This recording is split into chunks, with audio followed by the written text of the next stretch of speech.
ক্ষণিকের এই সময়টার জন্য আমরা একদিন আফসোস করব যদি জীবনটা আল্লাহর রাস্তায় কাটিয়ে দিতাম। যুবক বয়সটা আল্লাহ অনেক বড় নেয়ামত। এই সময় আমাদের শরীরে শক্তি থাকে, ইবাদত করার সুযোগ থাকে, গুনাহ ছেড়ে বদলে যাওয়ার ক্ষমতা থাকে। কিন্তু আফসোসের বিষয় হলো আমাদের অনেকেই এই সময়টা নষ্ট করে ফেলি। সবাই ভুল ভিডিওটা মনোযোগ দিয়ে শুনবেন এবং সাহাবের নিয়তে ভিডিওটা শেয়ার করে অন্য ভাই ও বোনদেরকেও জানার সুযোগ করে দিবেন। কেউ রাত জাগি হারাম সম্পর্কে, কেউ চোখ নষ্ট করি অশ্লীলতায়, কেউ নামাজ ফেলে দুনিয়া নিয়ে ব্যস্ত থাকি, আবার কেউ ভাবি বুড়ো হলে দিন পালন করব।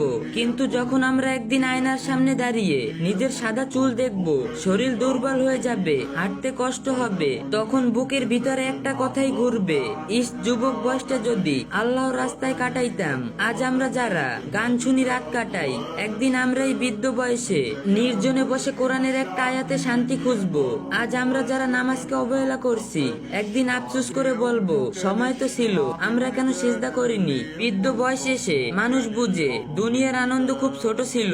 বন্ধুর আড্ডা, হারাম সম্পর্ক, অহংকার সব ধীরে ধীরে ফিকি হয়ে যায়। কিন্তু গুনাহের দাগ আর অবহেলার কষ্ট ভিতরে রয়ে যায়। সবচেয়ে কষ্টের বিষয় হলো তখন ইবাদত করতে চাইলেও শরীর আগের মতো সাড়া দেয় না। এই কপাল যৌবনের শেষদায় ঝুঁকে, বার্ধক্য এসে সেই কপাল মাটিতে রাখতেও কষ্ট হয়। তাই হে যুবক, বৃদ্ধ হওয়ার আগেই আল্লাহর দিকে ফিরে আসি, কারণ যৌবন একবার চলে গেলে আর ফিরে আসে না। আজ যে সময়টাকে আমরা সাধারণ মনে করছি, একদিন এই সময়টার জন্যই দীর্ঘশ্বাস ফেলতে হবে। চেষ্টা করি এমন যুবক হতে যাতে বৃদ্ধ বয়সে এসে আফসোস না করে বলতে পারি আলহামদুলিল্লাহ, আমাদের যৌবনটা অন্তত আল্লাহর অবাধ্যতায় পুরোটা নষ্ট হয়নি। আমার প্রত্যেকটা পোস্ট সেলফ রিমাইন্ডার, কাউকে নসিহত দেওয়ার মতো যোগ্যতা আমার নেই।